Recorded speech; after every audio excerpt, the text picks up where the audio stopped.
श्यामकुंड प्रभु आदर ओम अज्ञानतिमिरान्धस्य ज्ञानाञ्जनशलाकया चक्षुरुन्मीलितं येन तस्मै श्रीगुरवे नमः। श्रीचैतन्यमनोभीष्टं स्थापितं येन भूतले स्वयं रूपः कदा मह्यं ददाति स्वपदान्तिकम्। वाञ्छाकल्पतरुभ्यश्च कृपा सिन्धुभ्य एव च पतितानां पावनेभ्यो वैष्णवेभ्यो नमो नमः। श्री कृष्ण चैतन्य प्रभु नित्यानंद श्री अद्वैत गदाधर श्रीवासादि गौर भक्त वृंद। हरे कृष्ण कृष्ण कृष्ण हरे हरे, हरे राम राम राम हरे हरे। मनोजवं मारुततुल्यवेगं जितेन्द्रियं बुद्धिमतां वरिष्ठं वातात्मजं वानरयूथमुख्यं श्रीरामदूतं शिरसा नमामि। कूजन्तं राम रामेति मधुरं मधुराक्षरम् आरुह्य कविताशाखां वन्दे वाल्मीकिकोकिलम्। आपदामपहर्तारं दातारं सर्वसम्पदां लोकाभिरामं श्रीरामं भूयो भूयो नमाम्यहम्। दक्षिणे लक्ष्मणो यस्य वामे च जनकात्मजा पुरतो मारुतिर्यस्य तं वन्दे रघुनन्दनम्।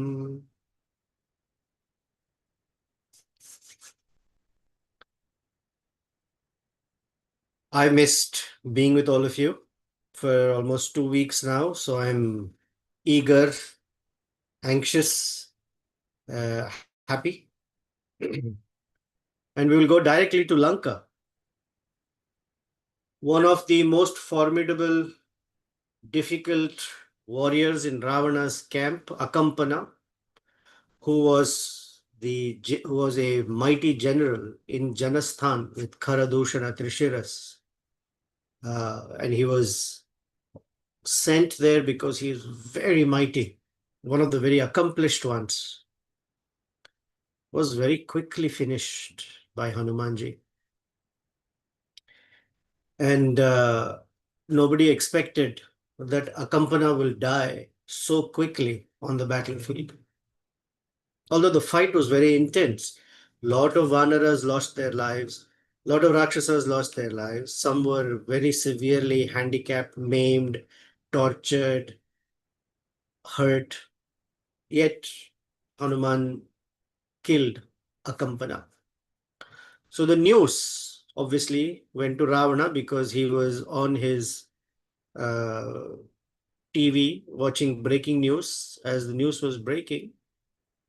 When Ravana heard that Akampana had died, this time Ravana, in the previous times, Ravana became anxious.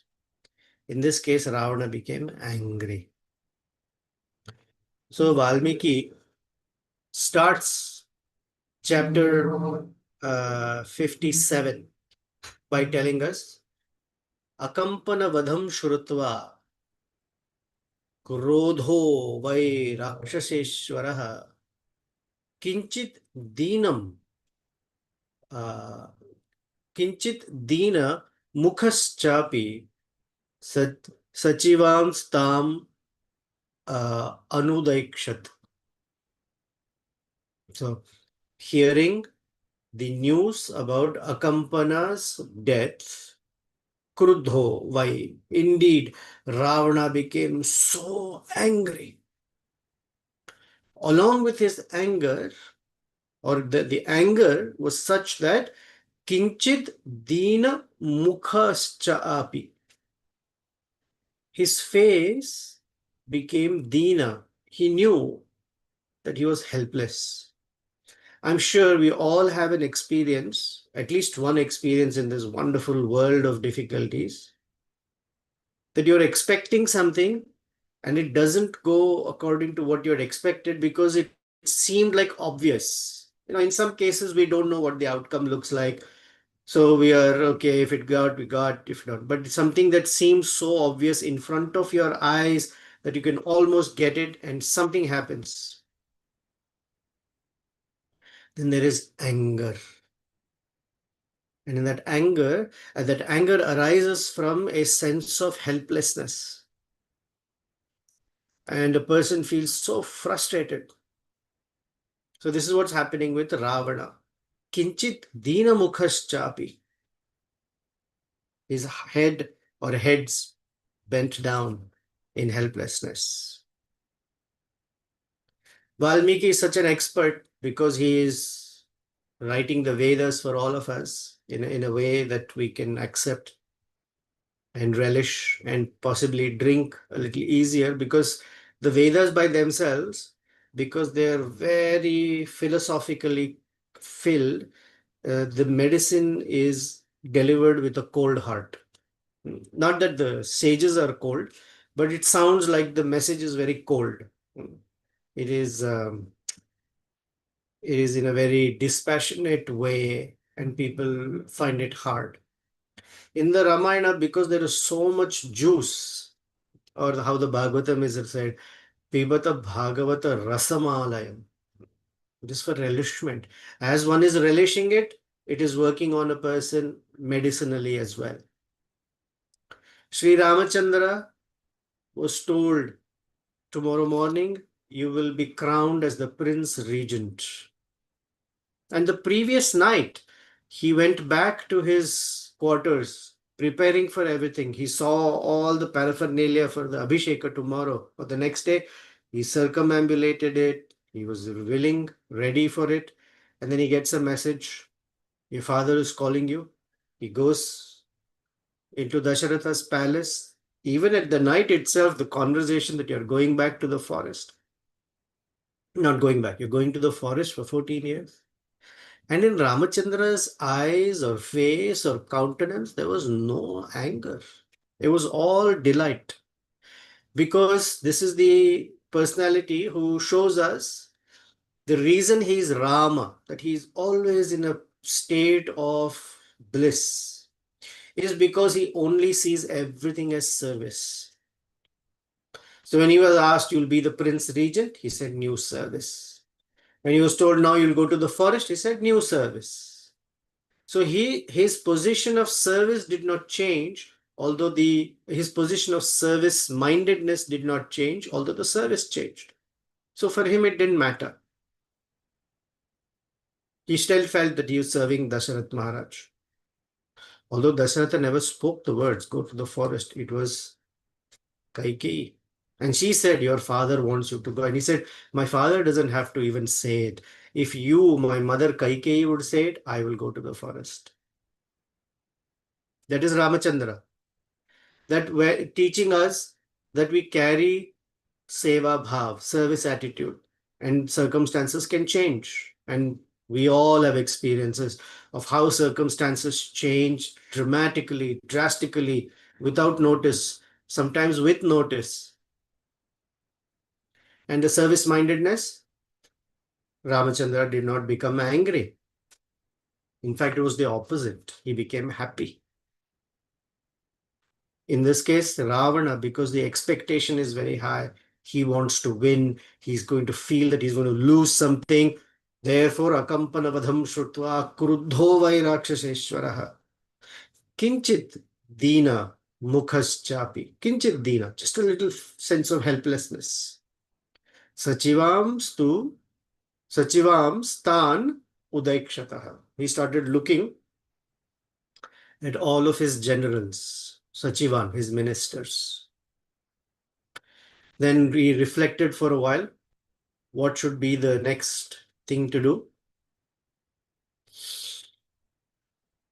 And so he said, okay, now let me go inspect my Lanka and make sure all the posts are fortified, they are well controlled, because right now he's thinking it's very soon Ramachandra and his army is going to break the ramparts and enter my city of Lanka.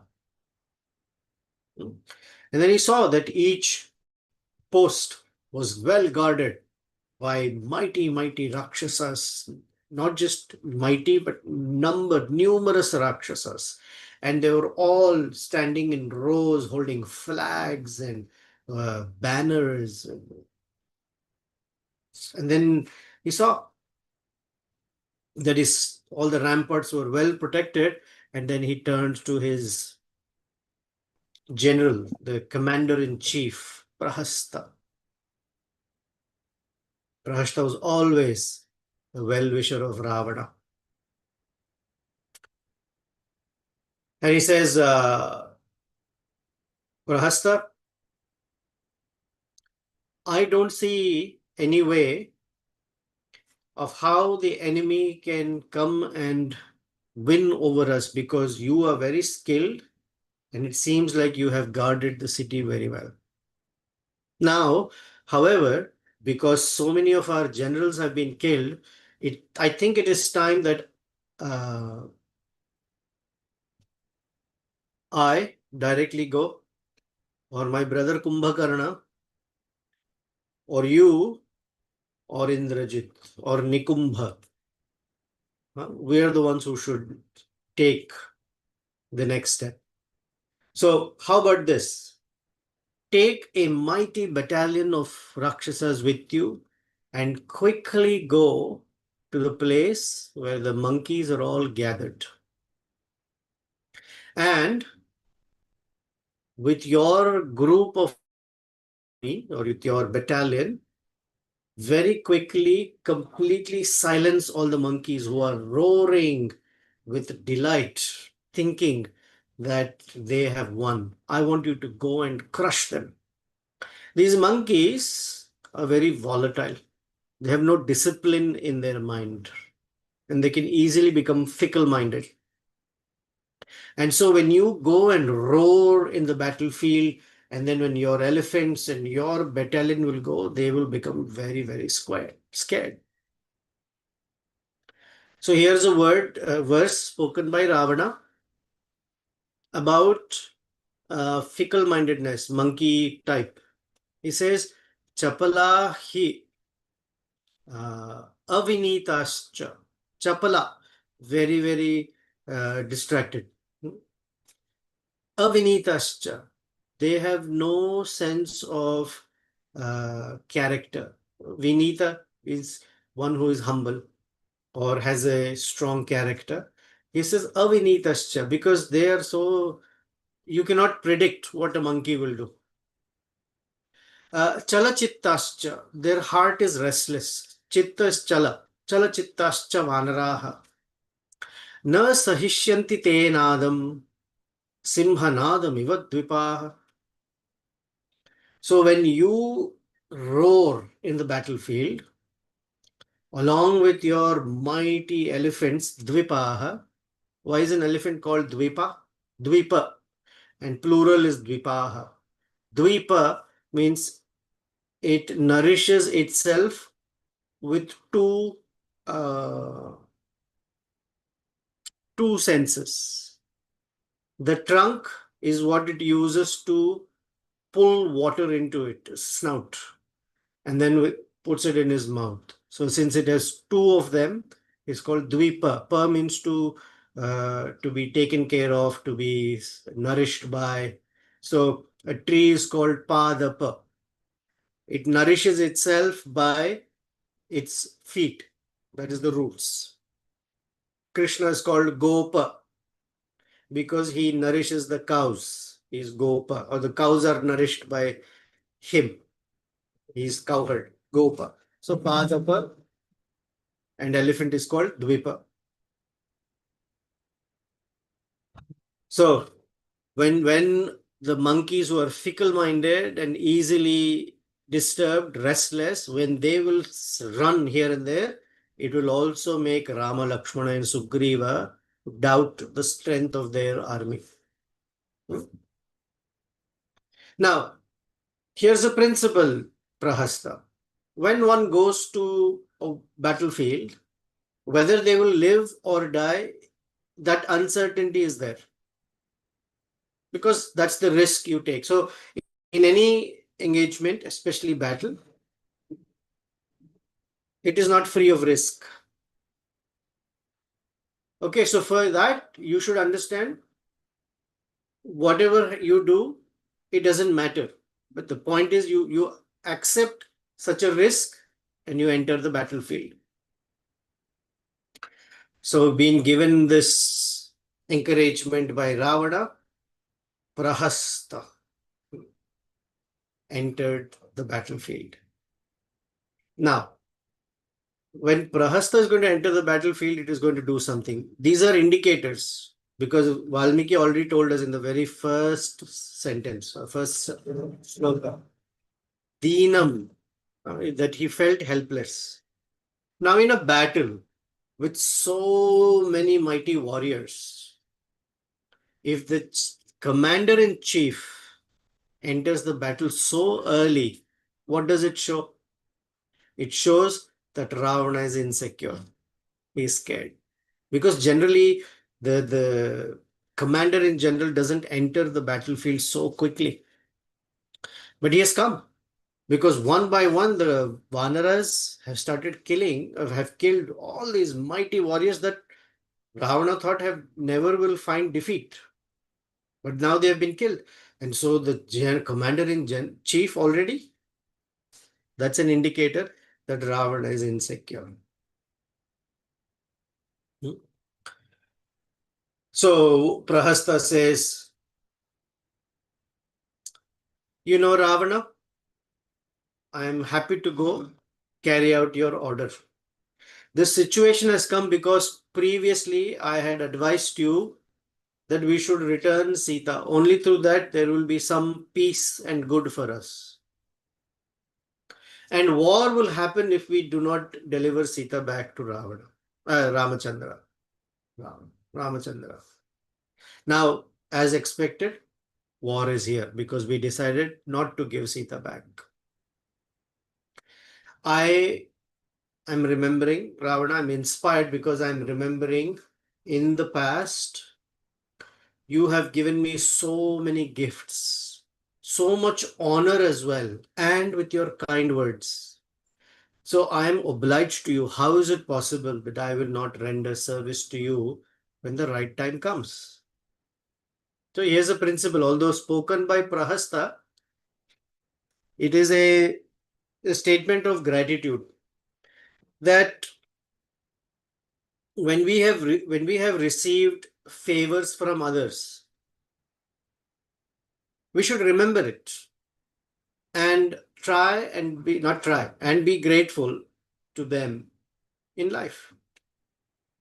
So Prahasta says, Soham danaischa manaischa satatam pujitastvaya.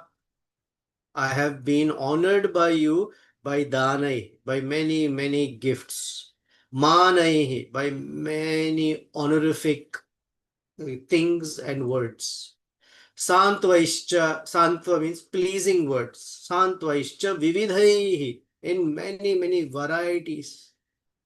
Kale, so at the point where you need my service, Kim na kurya hitam tava. How is it possible that I will not act in your favor, in your benefit? It's not possible. Very good shloka to remember as to how to express gratitude. Of course, this is Prahasta speaking to Ravana. Obviously, our gratitude for persons who are demonic should be rightly placed, otherwise we'll be like Karna. Karna has the great ability to be heard by others, but he could not hear good advice himself. So it's almost like a misnomer. He had the name Karna, but never got or took good advice. He always heard the wrong thing. So we should know how that person is. But this is a good principle. Soham daneishcha maneishcha satatam pujitas tvaya santvaishcha vividhai kale kim na kuryad hitam tava. Okay. Now, it doesn't matter whether I'm alive or dead. But you are looking at me, I'm ready to go for battle. So I am not afraid of death. All I am doing is I'm rendering service to you for all the favors you have shown me. Nahi me जीवितं रक्ष्यम् पुत्रदाराधनि पुत्रदारधनानि च त्वं पश्य मां जुहूषन्तं त्वद्यर्थे जीवितं युधि. I am living for your sake.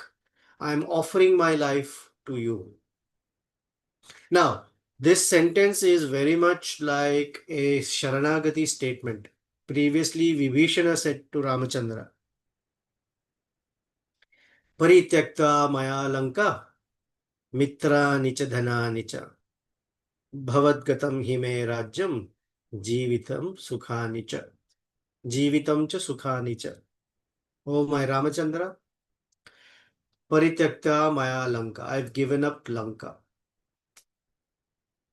Putrani cha dhanani cha. Mitrani cha dhanani cha. I've given up my friends. I've given up my wealth. All the things that I thought were my shelters, I've given them up. You are my only shelter.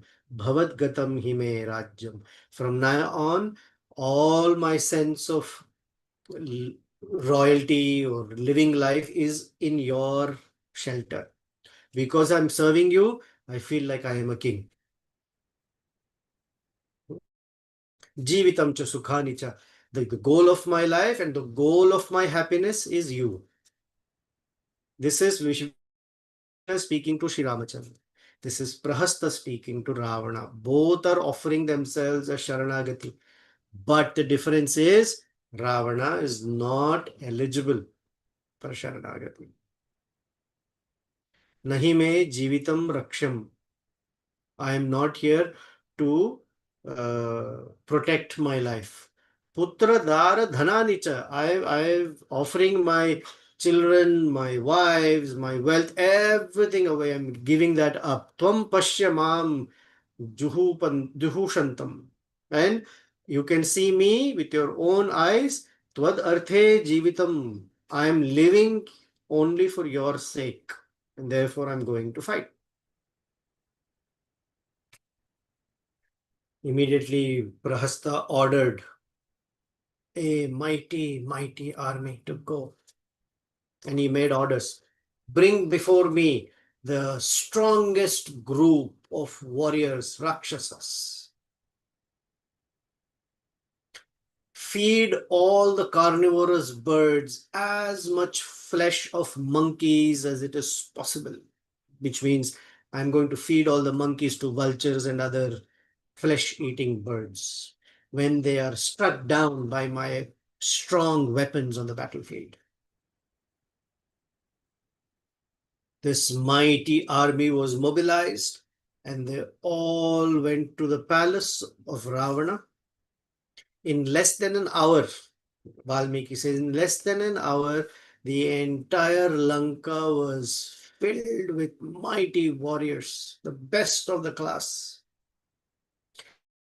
armed with weapons of every kind possible. Whatever weapon you can imagine, I can imagine, they had.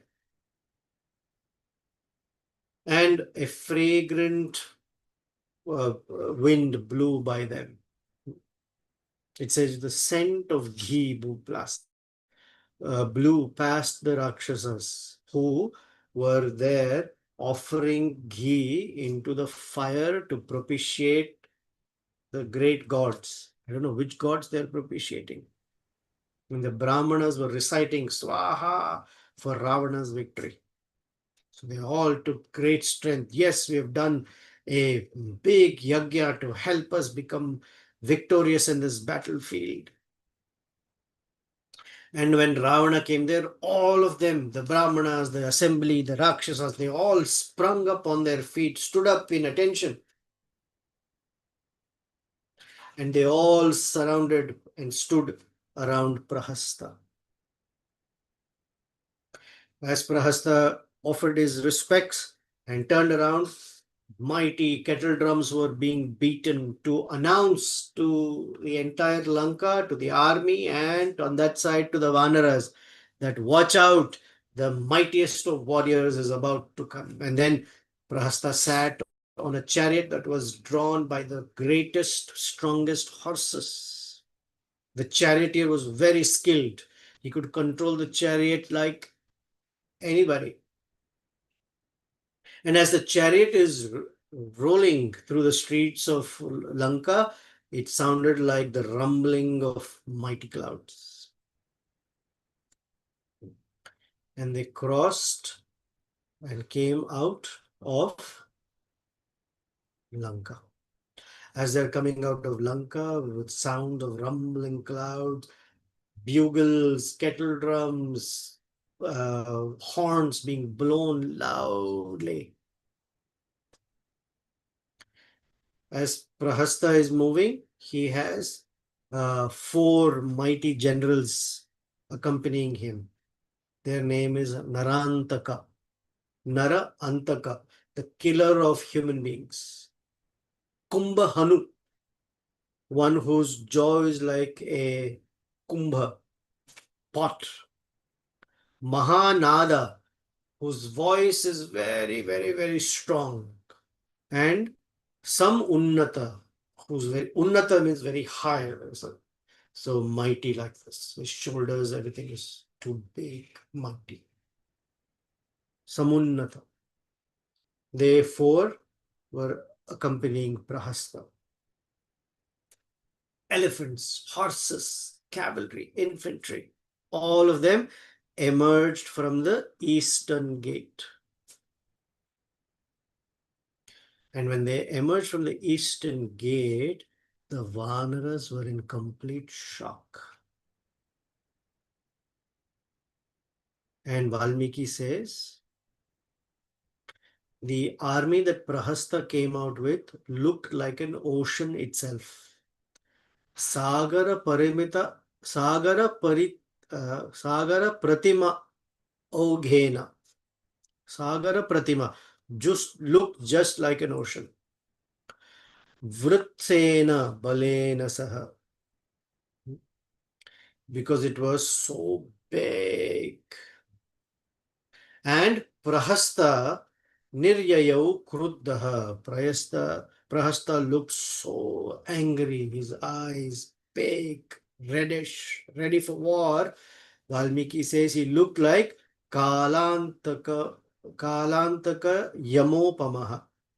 So at the time of death, these 3 entities combine to take the person away. Kala, which should be time. Krishna says, Kalosmi, by me, everything is. So Kala. Antaka means that which ends everything, death. And Yama. Yama is the one who says, where will this Jiva go to in their next birth? Kalantaka, Yama, all these 3. So it seemed like Kala, Antaka and Yama had combined in Prahasta. As the drums are being beaten, they're going into the... Now, every time the Rakshasas come out, there is some indications in the sky. But they ignore it. But we are being told all the birds that are carnivorous were circling above Prahasta in an anti-clockwise manner. Prahasta didn't care. And then the planets that are in the sky did not shine very brightly. Clouds, instead of rumbling, the clouds that are formed in the sky, instead of rumbling, they started making sounds like the braying of a donkey. And from the sky, instead of rain, there was blood being showered down. And the entire army marching in front of Prahasta was drenched in blood. Vultures were croaking.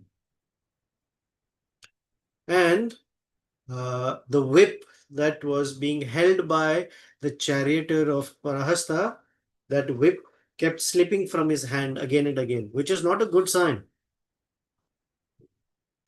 And he became busy controlling the horses even as he's entering the battlefield. Usually when they enter the battlefield, it should be all ready. The picture we get is of Krishna when Arjuna said, Senoyor Ubhayor Madhye Ratham Stapayame Achyuta. It's not like the whip slipped or Krishna was having difficulty controlling the horses. He is the chariot driver. He's commanding the horses. And Prahasta, who was leaving Lanka with great luster in his body, that luster was becoming diminished. In fact, his horses that were galloping stumbled and almost fell on the ground. So yet Prahasta came and stood in front of the Vanaras, and suddenly a mighty clamor of flash and fight and rejoice and anger and fear and all sorts of emotions got mixed, and the two armies came to fight with each other. And suddenly the whole battlefield came back to life. Now, battlefield came back to life, and a lot of life went away. A lot of Vanaras and Rakshasas were being killed. So as Prahasta is advancing, Sri Ramachandra, with a smile on his face, asked Vibhishana, Uvacha saspitam Ramo Vibhishana Marindamaha.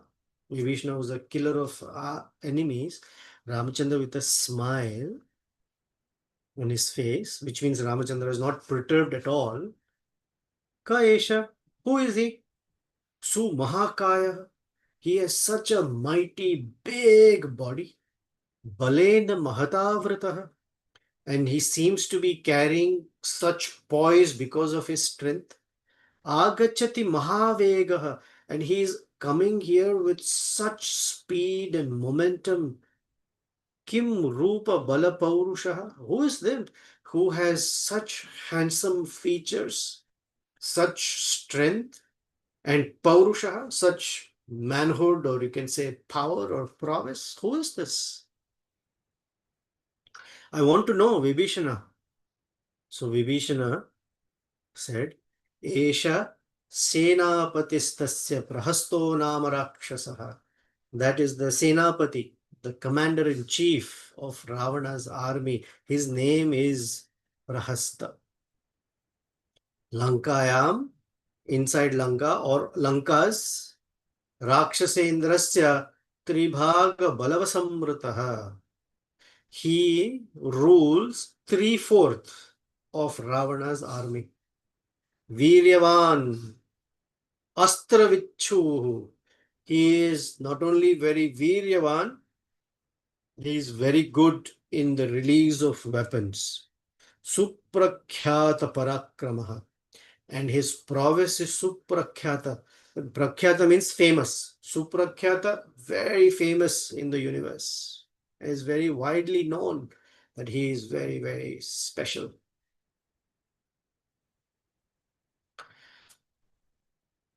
Now, as the two armies are fighting, from one side, swords, javelins, spears, arrows, and mallets, hammer-like weapons, all this variety. And from this side, stones, rocks, boulders, trees, tree trunks, claws, teeth. That's all is they are fighting with. They are cutting each other like anything. Hundreds and hundreds of Rakshasas are being killed. At the same time, hundreds and hundreds of monkeys are being killed. Again and again, they are punching each other, vomiting blood, falling on the ground, faces broken, teeth broken, eyes being smashed, because they are just fighting, and that's what a war looks like. And on this side, Narantaka, remember Narantaka, Kumbhahanu, Mahanada, and Samunnata. They quickly started finishing the monkey army left, right, and center. In fact, they were so powerful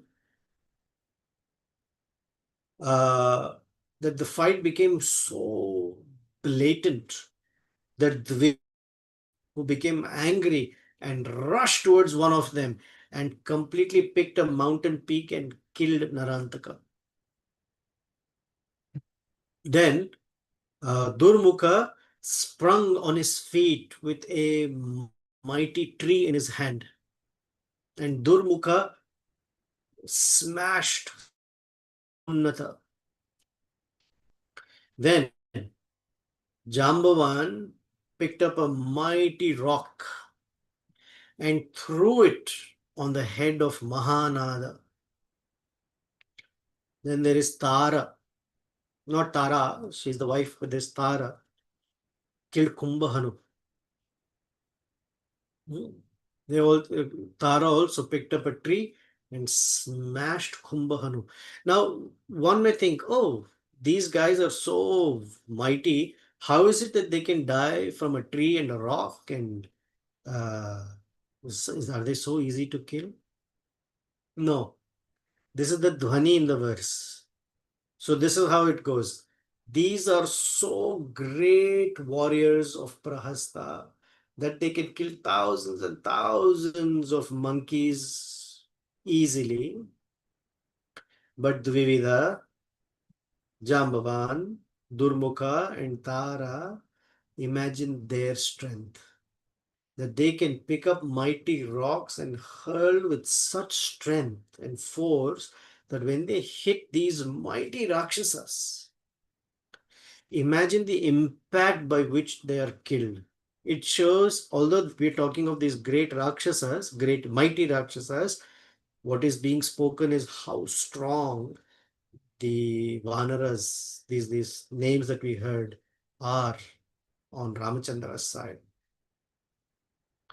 When Prahasta saw that his four team members, his team leads, were completely smashed, he became so angry that he started becoming vengeful and started doubling the killing of the monkeys. Very quickly moving here and there, swiftly, with so much angry, like a angry ocean that has, is called a tempest. The waves becomes, he started just not even considering anything, started killing. Prahasta was very infuriated. And the way Prahasta was killing the Vanaras, that you could see heaps of Vanara bodies, one stacked over the other. And in that stack, there were arrows, spears, javelins, hammers, all stuck in the faces, the bodies of these Vanaras. And it almost seemed like a mountain of Vanaras. Everybody was bleeding like anything. And they looked red, like a palasa tree blossoming in the month of Vaishakha. This is in the second month of spring. The palasa trees have red buds and red flowers. The whole tree looks reddish, like the Ashoka tree. And the blood that was flowing on the battlefield as Prahasta is killing all the Vanaras and Rakshas are also dying, the blood was flowing like a river that had broken its banks. And in that river, call it, and Valmiki says that this river of blood was swiftly moving towards the sea of death. This is a poetic expression. It was moving towards the sea of death.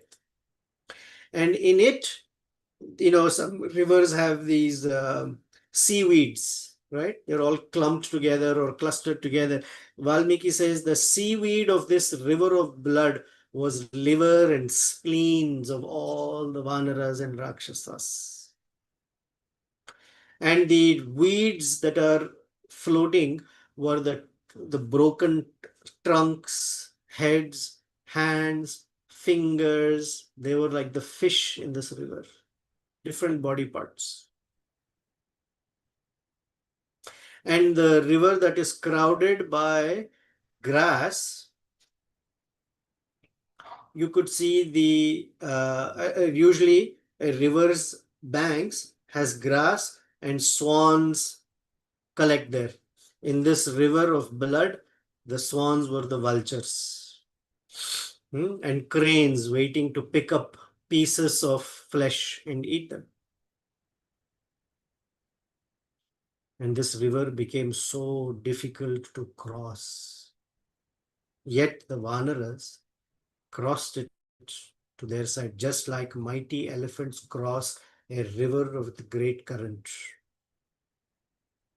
At that time, Neela, who was commander-in-chief of the Vanara army. Now, on this side is the commander-of-chief.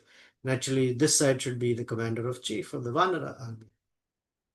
He became so angry with the Rakshasas that it almost this anger towards Prahasta was like a mighty cloud that has been blown by wind, came and started killing the Rakshasas from his side. Now Prahasta and Neela connected and they were moving towards each other with great force. And as Prahasta came towards Neela, he shot multiple arrows into Neela, and the arrows came with such speed. Of course, Neela is not some thin monkey, it's mighty, but the speed with which the arrows Prahasta shot, they went through Neela and went into the ground. And Valmiki says, went into the ground like angry serpents. Although he was wounded so badly, Neela uprooted a tree and hit Prahasta with it.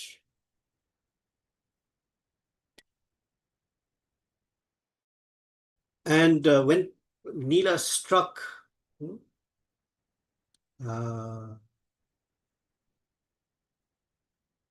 Prahasta, the Rakshasa started shooting so many arrows. It was like a rain shower. So many arrows were falling on Neela.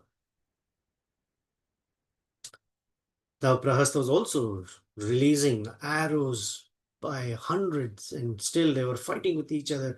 And as Neela is being struck by these arrows, he is becoming even more angry. And finally, Neela uprooted a sala tree. We know sala tree, very strong wood. This was the sala tree through which Ramachandra shot arrow, and it went through 7 sala trees, right? So Neela picked up a sala tree and hit Prahasta with such might that Prahasta was struck so badly, and Neela started roaring again and again, again and again. Tato Rosha Parita Atma. His entire being was filled with so much anger. This was Neela. Dhanustasya Duratmanaha Bhavanja Tadasa Neela Nanada cha Punah Punaha. And he was constantly roaring again and again as he beat Prahasta. And when Prahasta was hit like that, Prahasta's bow fell from his hand. And Prahasta jumped out of his chariot. Now, both of them are on the ground. And both of them are looking like mighty elephants about to collide with each other. Now, they had such sharp teeth and they were biting and tearing each other's flesh. And the way they were fighting, it looked like at one point Prahasta was a big mighty elephant and Neela was a lion that was pulling out clumps of flesh. And another time it looked like Neela was a mighty elephant and Prahasta was the lion. They were fighting like anything. Now Prahasta was very quick and agile, took a hammer-like weapon and hit Neela on the forehead. And suddenly his whole forehead began to bleed and there was blood flowing like anything. In that being struck, Neela picked up a mighty tree and flung it on Prahasta's chest, not minding that Neela was hit on the forehead.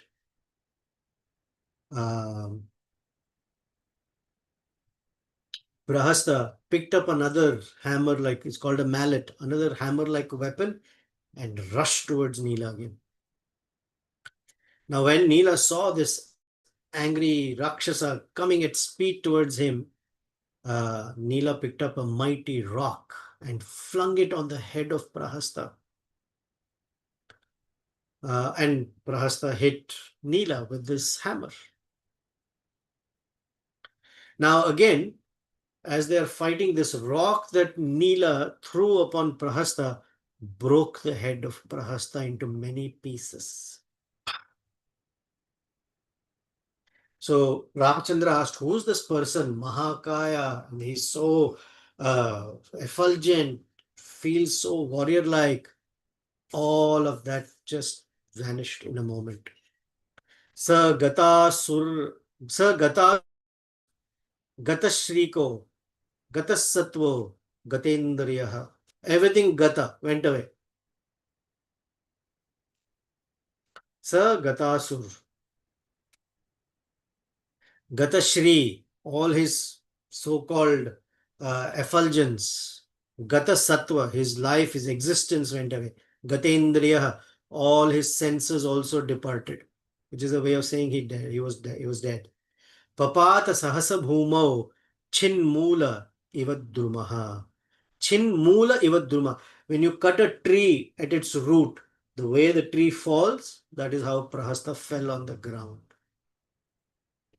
And blood rushed out of his body like a spring or a river gushes out of a mountain. Now, Prahasta being killed, the rest of the army of Rakshasas quickly retreated back into Lanka. No one thought that Prahasta, the commander-in-chief, will die so quickly.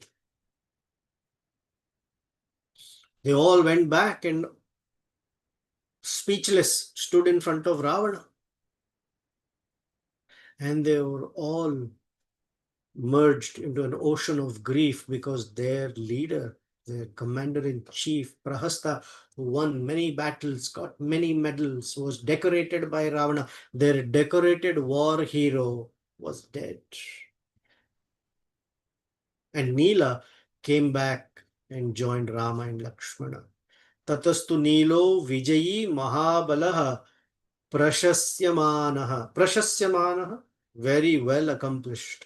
Sukrutena karmana, by doing a fantastic deed. Sametya Ramena Lakshmanena, Sametya, joined.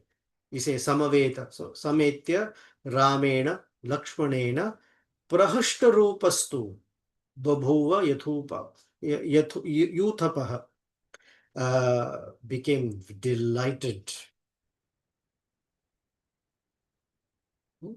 His delight was that he was able, at one level, his delight was he killed the commander-in-chief of Ravana, Prahasta. But a greater delight was that he was successful in his service. And the success is because Sri Ramachandra and Lakshmana's blessings are there. Therefore, Sametya, he came back and joined Rama and Lakshmana. This is the greatest joy for someone who's offering service. Not that the success, joy that the service is successful. Of course, there is great joy in success of a service. But the greater joy is in being with Rama and Lakshmana. For example,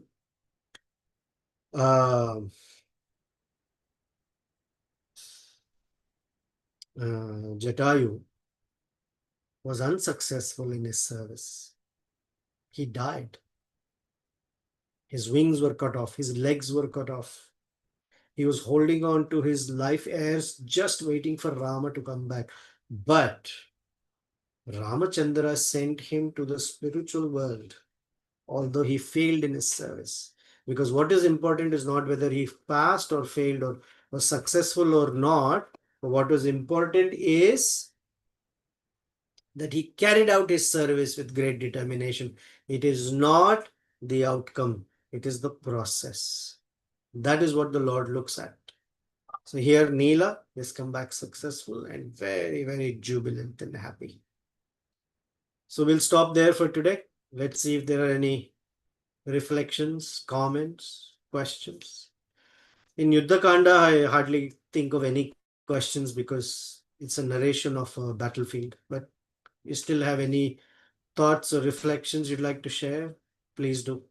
If you don't have, I understand. Hare Krishna, Prabhu, I have one question. Narahari, Hare Krishna. Son, Ravana, that Rakshasa said at that only one is coming. Narahari, one second, 1 second.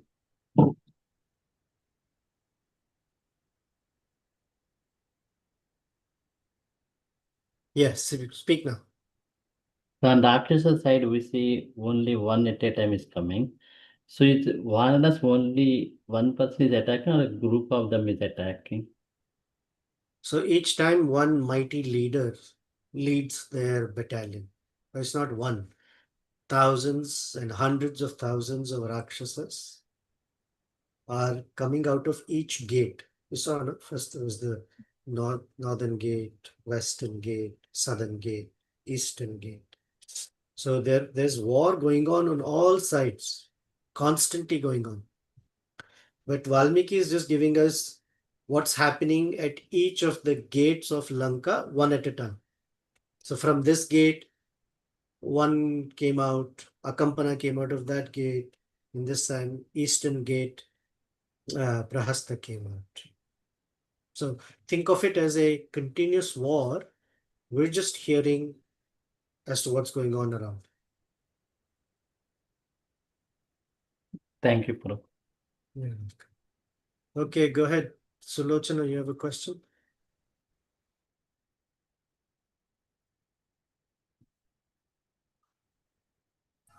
I Hare can't Krishna, see. Prabhu. Hare Krishna. Prabhu, are you able to hear me? Oh yeah, loud and clear. Prabhu, it's maybe a silly question. So I'm just like each Okay, and I'll give every you a silly answer, but go ahead. so each and every warrior are entering towards the different gates. So for that monkeys, that many big trees and rocks are available there. Or what? Like it's the war place and all. Yeah, So it's not an open, deserted battlefield. When they're fighting in Lanka, all the trees are there, rocks are there, mountains are there. okay. I'm just thinking like You it's like Kurukshetra, like it's like there also it's like that. Or what? In the Mahabharat war is happened. Like, no, they went to Kurukshetra to fight over. Here they're fighting in Lanka. That is Dharma Kshetra, Kurukshetra. Two Kshatriyas fighting. Two Kshatriya armies fighting. They have rules. After sunset, no fighting. Here there are no rules. On the one side is Rakshasas. They're fighting morning and night. They're fighting in the daytime. They're fighting in the afternoon, evening, night time. So this is like T20. They're fighting in the night also. Kurukshetra war is like a test match. Breaks, lunch, dinner, all that. thank you, Prabhu. And I have an appreciation for you, Prabhu. When you are explaining that each and every character and that fight mood, that actions, each and everything, I'm thinking each and everything is done like Parakaya Pravesha and you are showing like each and everything with actions. So you are Oh, relishing thank you. very If well. Parakaya Pravesha, I'm probably entering Rakshasa bodies more than Vanara bodies, with Rakshasa bodies for sure. I'm just reading from the verses that are there in front of me. So Thank you, it's Valmiki whose description is so fascinating. Imagine Valmiki writing this and the vividness or vividity with which he is able to see and visualize the entire fight. And he's writing them in shlokas for us. Thank you, though. Thank you. I appreciate it. But it's not my thing. I'm just reading from Valmiki. Okay, anything else? Hare Krishna, Prabhu. Oh, the thundering cloud voiced Shamakunda Prabhu. Prabhu, just maybe 3 points that I liked here. First, for several weeks, as you were speaking the narration here, I couldn't really appreciate the war scene. But today was the first time I felt after whatever you prodded me previously, that I could feel that yes, there's so much in the war scene too. Like when you were mentioning how Prahasta and his team, they did all this yajna and then they went out. It seemed, I mean, what is, to whom are they praying for? In fact, if you go for the regular devatas, they have vanquished all the devatas. If it is Lord Vishnu himself, then definitely they have animosity towards Lord Vishnu. Is it only Lord Rudra who they are trying to propitiate? And through whom? Through the fire, which is basically the Agni Devata. And it was so ironic that Prahasta met his end through the son of Agni himself outside. Yes. So, I mean, it's just that in our life, when it's so apparent that we can do superficial stuff thinking I please God or I please this particular conception of mind. But when it is not going in the right direction, when actually the person to whom we please is not pleased in the way he or she wants, it just doesn't happen. It seemed like that.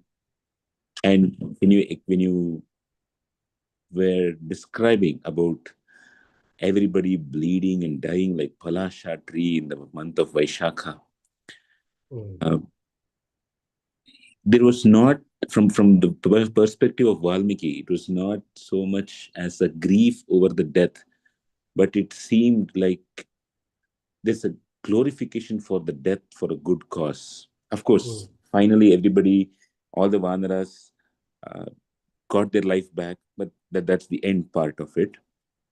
But I did feel, and I'd like to take your input to hear that a life just meant for self-preservation or preserving one's body is at one level, but working for a good cause seems to be also something which great rishis like Valmiki, they are appreciating, because from their perspective, bodies change.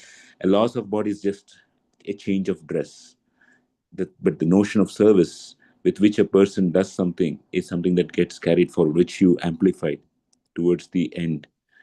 I like that part too, Prabhu.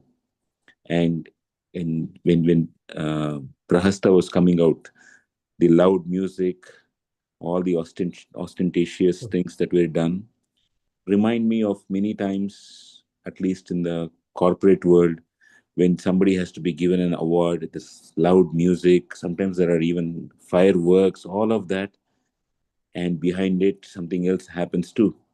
So looks are deceptive. I could very well relate to what's happening in this world. So thank you very much. Oh, thank you. I'm going to add a few because there's some really nice things here. Thank you that you've stoked me to say something that I held back. But anyway,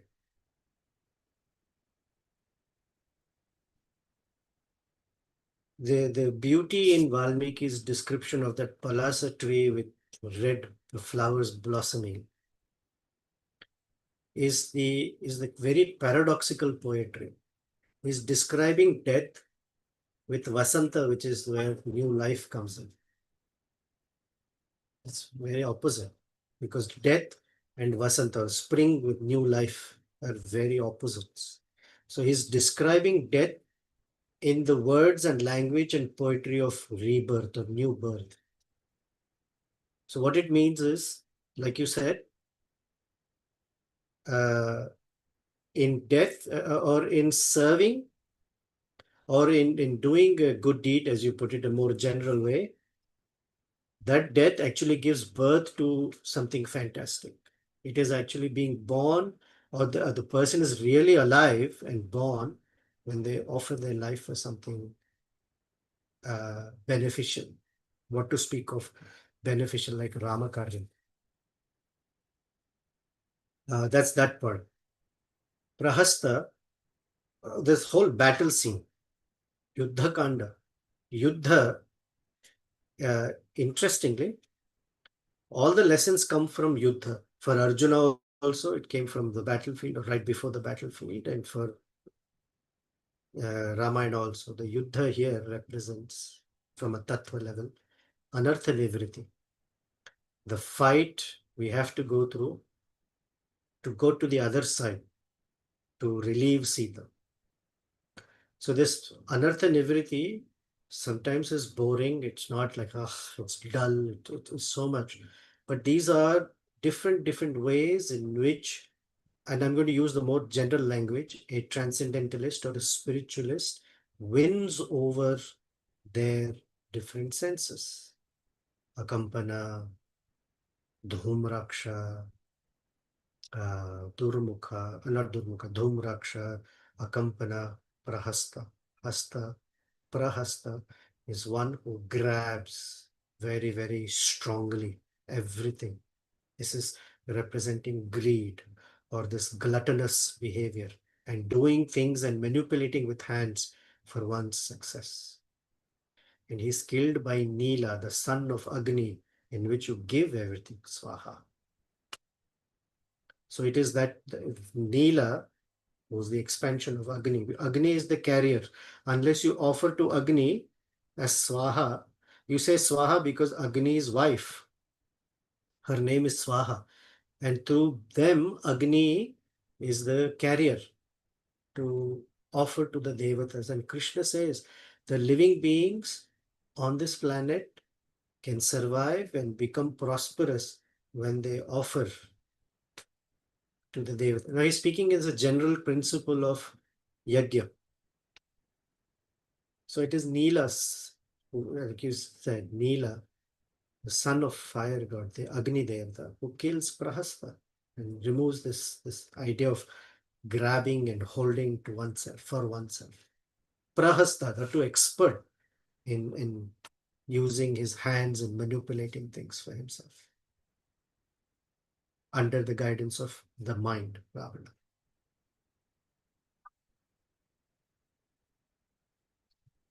You want to add anything, Shamkun, for this? Thank you so much for this elaboration, Prabhu. Thank you. And you're right. The such of grabbing, receiving, taking has a lot of pomp and sound and bugles and music and smoke screens and fireworks. So when you get an award, how do you take the award? You have to use your hands. Prahasta. Not you, any one of us, we have to take Prahasta. And in that taking, the person thinks, this is mine. I have received it. But the spirit of sacrifice must be there, that this is in service. And see the contradiction. Ravana was glorifying Prahasta. And here Nila becomes happy by being in the company of Rama and Lakshmana. Sametya Ramena Lakshmanecha.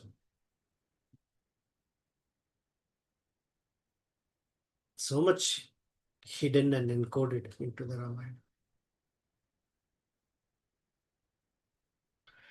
Okay, we'll end here. Thank you very much. Until we meet again, let's see who comes onto the battlefield next week after Prahasta is dead. You want to take some guesses? As they say, text me on the WhatsApp group who you think will be the next one entering the battlefield. Until then, Sri Sitaram Lakshman Hanuman Ji ki jai, Srila Prabhupada ki jai.